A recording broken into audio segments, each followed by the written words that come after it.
Asanteni. Kama mnavyofahamu, kwa majina naitwa Mchange Habibu Mchange. Mimi ni mwenyekiti wa kituo cha wanahabari watetezi wa rasilimali na taarifa, kwa kifupi MESIRA.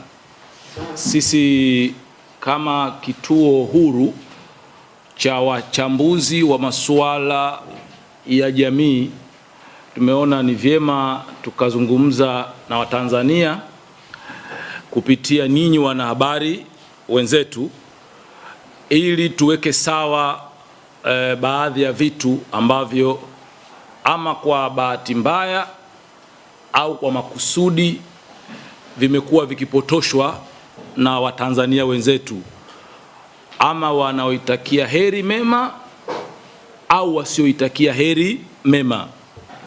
Mtafahamu nchi yetu imetoka kwenye uchaguzi mkuu wa Oktoba 29 na masuala kadhaa yaliyotokea baada ya uchaguzi mkuu, na mtafahamu, mnakumbuka jana anayefahamika kwa jina la John Heche, makamu mwenyekiti wa Chadema, amezungumza, ametoa tamko, anasema kwa niaba ya chama chake, tamko ambalo limetufanya sisi tuzungumze kama MESIRA, tuzungumze na Watanzania. Moja, kama Watanzania tuna wajibu wa kuambia wanasiasa, wawe wanachama wa chama cha Chadema, wawe wanachama wa Chama cha Mapinduzi, wanachama wa ACT na vyama vyote vingine, kwamba taifa letu ni muhimu kuliko vyama vyao. Nchi yetu ya Tanzania ni muhimu kuliko ubunge anaoutamani kuupata Heche, kuliko uraisi anaoutamani kuupata Lissu, kuliko ubunge anaoutamani kuupata Zito. Na kwa msiofahamu, mimi ninayezungumza hapa nimepata kuwa mwanachama wa Chadema, kwa nina vinasaba na Chadema. Kwa ninavyovisema hapa, nasema kwa maslahi ya Watanzania. Heche kwa makusudi huku au kwa bahati mbaya, jana amepotosha taifa na ametaka kurudisha taifa kwenye taharuki kwa kuzungumza masuala ambayo kwa mtu mwenye akili ukimsikiliza unaweza ukahoji utimamu wake. Miongoni mwa mambo mengi ambayo ameyasema Heche jana, ametutamanisha Watanzania kurudi kwenye ukoloni. Yaani amesema taifa letu lishikiliwe au liongozwe na mashirika ya kimataifa ya nje. Sisi Tanzania ambao tulipata uhuru tarehe 9 Disemba mwaka 1961, tukaungana na Zanzibari miaka mitatu baadaye, leo tukabidhi uhuru wetu kwa wazungu watupangie namna ya kujiongoza, kana kwamba Heche wakati Mbowe na Lissu wanalumbana kutafuta uwenyekiti, wao walisalenda power kwa chama kingine au kwa watu wengine waongezee chama chao. Kwa hivyo, moja, tunakemea vikali mpango wowote wa viongozi wa kisiasa kutaka kuwarubuni Watanzania, kuwarudisha kwenye akili za kitumwa. Tumeshavuka huko. Tanzania inaheshimika Afrika, imepigania ukombozi wa Afrika. Nchi iliyoshiriki kuzikomboa nchi kama Namibia, Msumbiji, Afrika Kusini, leo haiwezi, kiongozi wanajiita wa upinzani hawezi kutoka hadharani akashawishi taifa letu liuze uhuru wake kwa wazungu. Tutashirikiana na wazungu, tutashirikiana na mataifa mengine, tutashirikiana na mashirika ya kimataifa kwenye masuala yanayohusu mashirikiano. Kwa hiyo tumesema nianze na hilo. Tunakemea namna ambavyo wenzetu wanasiasa wapo tayari kuuza uhuru wa taifa letu ili wawe madarakani. Kwa hiyo la kwanza hilo. La pili, mmemsikia pamoja na tuhuma zake amesema uchaguzi wetu haukuwa halali, uchaguzi uliofanyika mwaka huu. Kiongozi wetu anayeongoza nchi sasa hizi ni batili. Mimi nataka nimkumbushe tu Heche ajue uhalali wa uchaguzi sio lazima Chadema washiriki. Uhalali wa uchaguzi hautokani, yani ushiriki wa Chadema sio SI unit ya kuhalalisha uchaguzi kwamba ulikuwa halali. Sisi tunafahamu Chadema walikataa wenyewe kushiriki uchaguzi. Sisi wa Tanzania tunapiga kura kwa waliokuja kugombea. Watanzania wa Njombe watachagua mbunge miongoni mwa vyama vya siasa vilivyogombea. Chadema wao wenyewe walisema hawatashiriki uchaguzi mpaka wapate mabadiliko wanaoyataka. Leo kwa sababu hujashiriki uchaguzi, wenzako vyama vingine vimeshiriki, Watanzania wameshiriki, unasema uchaguzi sio halali. Uwezi ukasema kiongozi aliyepatikana sio halali kwa sababu wewe hujashiriki. Mimi nina mfano. Heche sifa yake moja, historia yake, aliwahi kuwa mwenyekiti wa vijana wa Chadema. Heche, sisi tukiwa Chadema vijana tulimheshimu, japo ili Heche awe mwenyekiti wa vijana ilibidi mimi naizungumza nikatwe. Sasa sijashiriki, nilishiriki nikakatwa ili Heche awe mwenyekiti wa vijana. Mimi nikamuunga mkono mtu mmoja anaitwa Mwampamba, naye akakatwa siku ya uchaguzi. Tukamuunga mkono mtu mwingine Gerson Nyakalungu, naye akakatwa siku ya uchaguzi. Tukamuunga mkono Beni Sanane, naye akakatwa. Mwisho Heche akagombea na mtu yeye mwenyewe ukimwambia uligombea nani mwenyekiti wa vijana hamjui. Akashinda kwa 51%. Hatukuwahi kusema sio halali, kwa sababu taratibu na kanuni za chama zilitukataza sisi kufanya vitu kwa sababu tukatwe. Taratibu za nchi zinasema ili ushiriki uchaguzi lazima ukasaini fomu ya maadili, si ndivyo?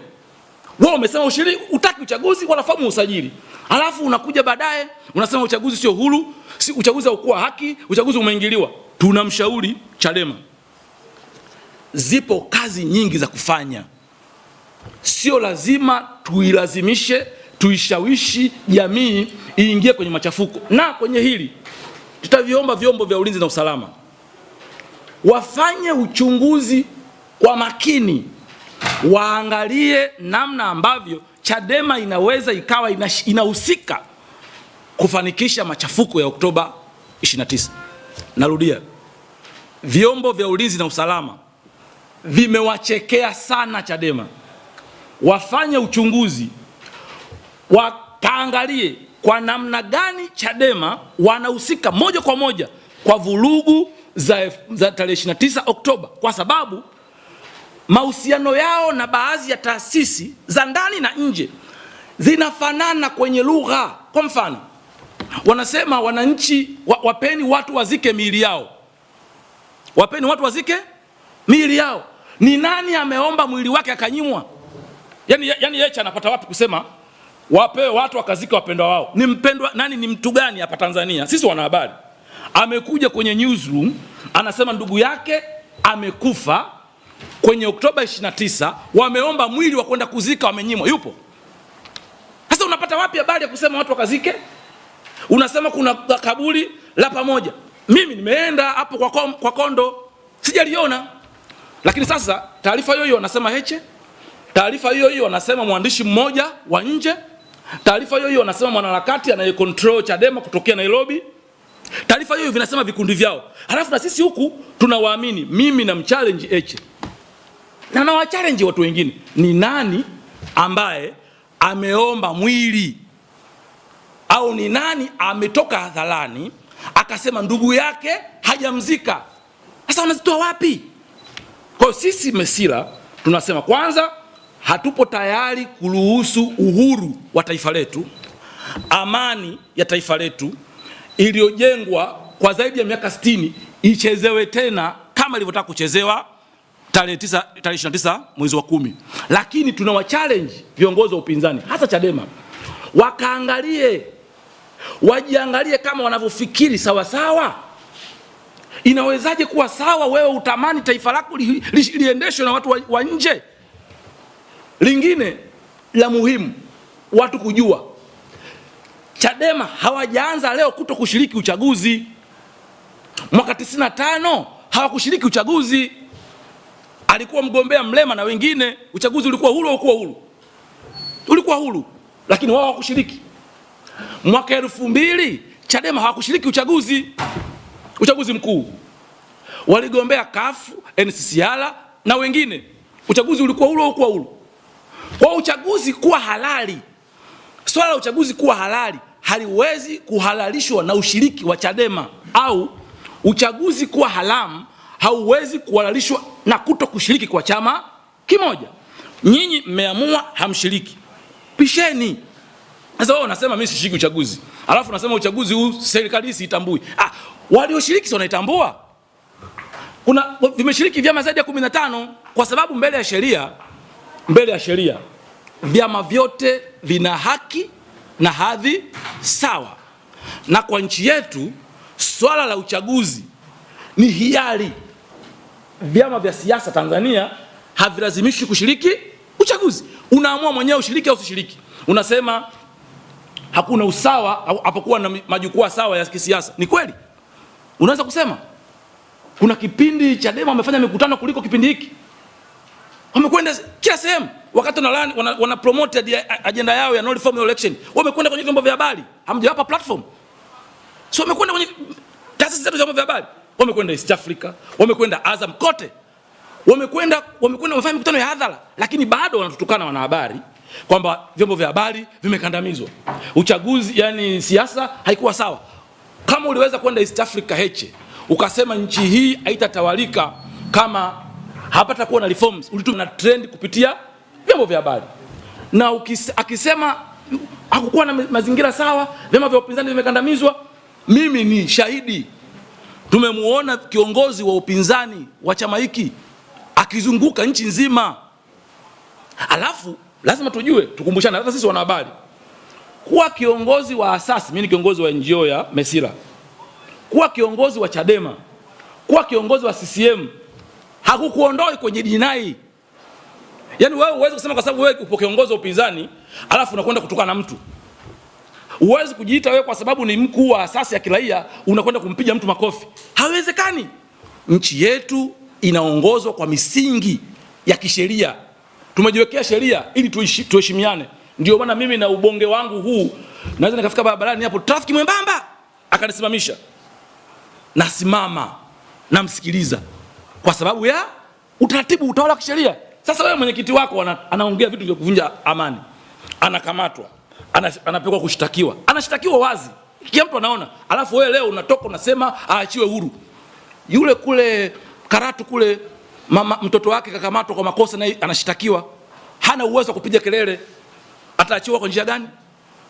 Tuviache vyombo tulivyoviamini viendelee na kazi. Halafu haiwezekani sisi tukishinda kesi mahakama ziko huru, Mungu katenda haki. Tukishindwa mahakama zinaingiliwa. Kwa hiyo leo tumesema tuzungumze na Watanzania wenzetu, tuwaambie hatupo tayari kuruhusu tena upotoshwaji unaofanywa na watu kama kina Heche. Heche mwenyewe amekuwa hapo alipo kwa sababu kanuni za chama chake zilifuatwa. Kanuni ya Chadema ilitaka mimi nikatwe, nilikubali kukatwa. Kanuni ya uchaguzi wa NEC imewataka Chadema wasaini, wamekataa.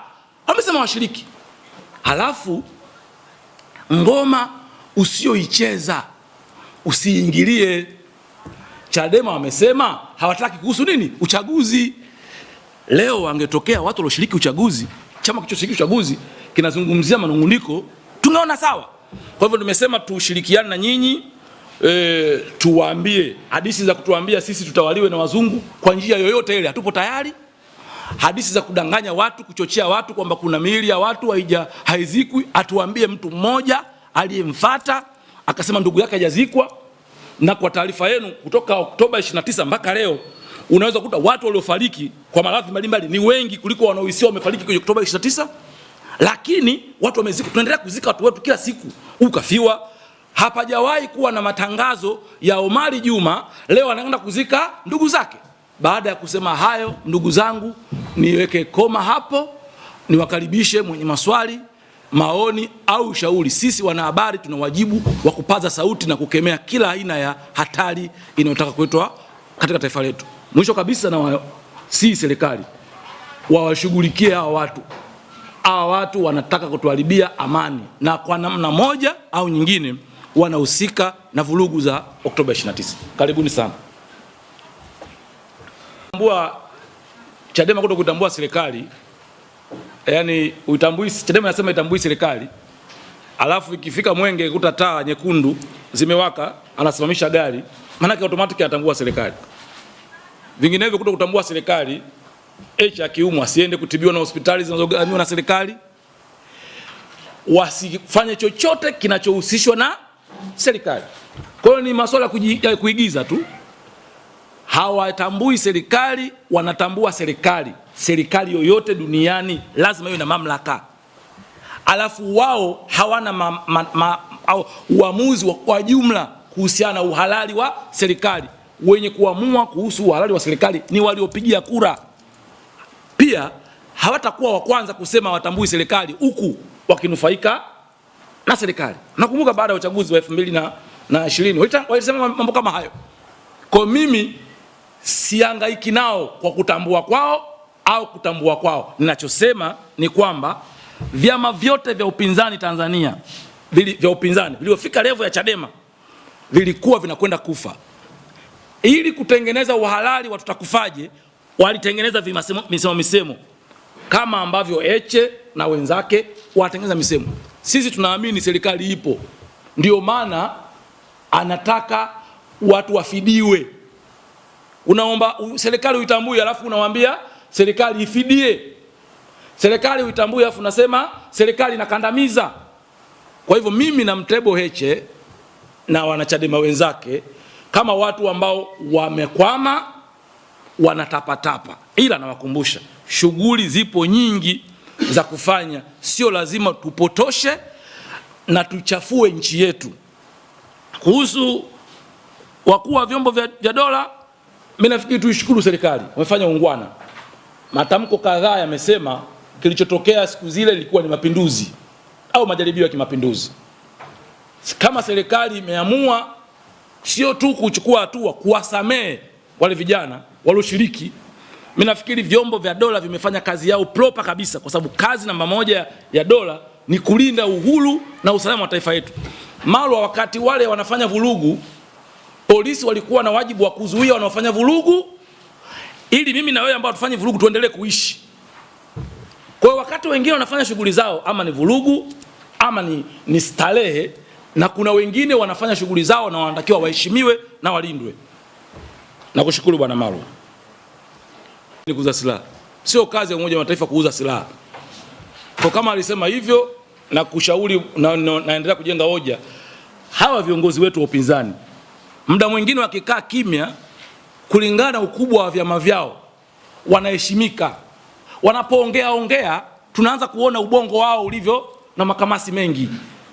Wakikaa kimya lakini wanaheshimika. Sasa Heche kasema achana na hiyo silaha. Heche kasema nchi yetu ishikiliwe na wazungu. Yaani wewe una rais, una amiri jeshi mkuu, wote wakae chini ya nani? Ya wazungu. Huyo ana akili timamu? Yaani mpaka Chadema nayo ikae chini ya nani? Ya wazungu. Sasa kama ameshindwa kujua tu mamlaka za nchi, ameshindwa kujua tu mipaka ya uhuru wa taifa, anatamani leo sisi miaka 64 baada ya uhuru anaona kabisa tumeshindwa kabisa kutatua matatizo yetu, mpaka tukawafuate wazungu. Atashindwa kusema Umoja wa Mataifa unauza silaha. Sasa lini Umoja wa Mataifa unaanza kuuza silaha? Kwa kama amesema hivyo, iko ni kielelezo cha aina ya uelewa mdogo waliokuwa nao, kwa sababu yeye anaamini mageuzi ni kufoka. Yaani ili uwe mtu ambaye unapambania mageuzi, wewe unaweza kufoka. Kuongoza chama kama chake inahitaji akili nyingi, kwa sababu akiendelea kulopoka, Watanzania wataendelea kumsoma, watakizidi kukipuuza kama ambavyo wamekipuuza ushawishi wao wa tarehe 9 juzi walitaka watoto waandamane. Karibu bro. Kwenye usafishaji wa nyumba au mitalo, Unaweza kusafisha mtaro ukiwa nje? Utaweza? Unatakiwa uingie ili ufanyaje? Sasa Chadema wanalalamikia kuhusu kanuni za uchaguzi ambao hawajashiriki. Sio, umenipata vizuri? Unalalamikia kanuni za uchaguzi ambao umesema hujashiriki. Narudia tena, viongozi wetu wa upinzani wanatakiwa wapimwe akili. Taifa letu la Tanganyika kabla tujapata uhuru mwaka 1958 tano ilibidi ishiriki uchaguzi mgumu kuliko huu ambao Heche alitaka apewe kwenye kisahani. Walikuwa wana kanuni zinazowabagua. Upige kula ngapi? 3. Na sio tu kupiga kula 3. Mpiga kula lazima awe na kiasi fulani cha fedha. Wale wasingeshiriki uchaguzi, wale wasingeshiriki, tungepata uhuru. Kwa hawa watu wetu wa upinzani ni wasanii. Wanatafuta soft. Yaani uwezi, mimi ni mwana CCM kwa mfano. Nitakuwa mwana CCM wa ajabu, nitakayemrahisishia Heche ashinde. Si lazima tupambane. Si ndivyo? Kama ambavyo Mbowe alipambana kuhakikisha Lissu afanyeje? Hamshindi wenye kiti. Kama ambavyo Lissu amepambana kuhakikisha anamshinda nani? Anamshinda Mbowe. Maana yangu nini? Maana yangu ni kwamba kanuni unazosema ni mbaya, unatakiwa ushiriki ili uonyeshe huo ubaya wake. Sasa wewe unafikiri katika kila kawaida, yani CCM watakao watungie kanuni za Chadema ili wawashinde, inakuingia akilini? Mwanahabari mwenzangu, inawezekana? Yani CCM wakae, uchaguzi uliopita huo, Simona bunge limekuwa CCM ameshinda wengi, wale wabunge watakao waseme tutunge kanuni ili Chadema watushinde. Lakini wangeshiriki uchaguzi, wakapata wabunge wao 7, 20, 50, wangeenda wapi? Bungeni. Bungeni kule wangepambana wabadilishe hizo kanuni. Kwa hiyo kwa kifupi, sasa hivi hawa kina Heche wameirahisishia CCM kuongoza kwa miaka mingi zaidi. Ndio hapo sasa wanatakiwa wampongeze Samia, pamoja na kwamba chama chake kimeshinda. Sio, simkimbia wenyewe. Pamoja na kwamba chama chake kimetoa wabunge wengi, lakini anawaambia njooni tukae. Kwani Samia asipowaita Chadema kukaa nao mezani anapungukiwa nini? Rais wake unayumba. Sasa ndio kwa rais. CCM asipoita Chadema wakae mezani, CCM itapoteza rais. Itaendelea, lakini busara inasema hawa si wenzetu. Sisi tutafanya biashara ya siasa. Hawa si wabia wenzetu. Njooni tuzungumze. Tunavyotaka kuvitengeneza, tuvitengeneze. Wao wanataka kubembelezwa. Wanajiona they are so special katika nchi. They are not that special. They are just wa Tanzania tu kama sisi, mimi na wewe. Na kwa nini wamekuwa special? Kwa sababu mara nyingi tumewaacha. Ilifika kipindi mpaka mnakumbuka, ilikuwa akiongea rais mpaka kasikiza Dr. Slaa akasemaje. Unakumbuka? Alivyokuwa katibu mkuu wa CCM. Sasa sisi hatutaruhusu tena kitu kitokee. Mimi Heche mimi. Ilibidi mimi ningolewe ndio makamu mwenyekiti. Mimi na akili. Hawezi kunibuluza. Akisema uongo, tutafanyaje? Tutamsahihisha. Msiojua Heche ili awe mwenyekiti wa vijana, ilibidi mimi ningolewe na Mbowe. Wakati huo Heche ni mtoto mzuri, mtoto pendo wa Mbowe. Kwa hiyo hana hiyo special katika taifa kwamba yeye akikaa pale na foka tu sijui. Hapana, taifa lina misingi, taifa hili limeundwa, kuna watu wamelipigania, kuna watu wameliasisi, na sisi vijana tutalilinda. Nimekujibu vizuri bro? Nafikiri imetosha. Saa 8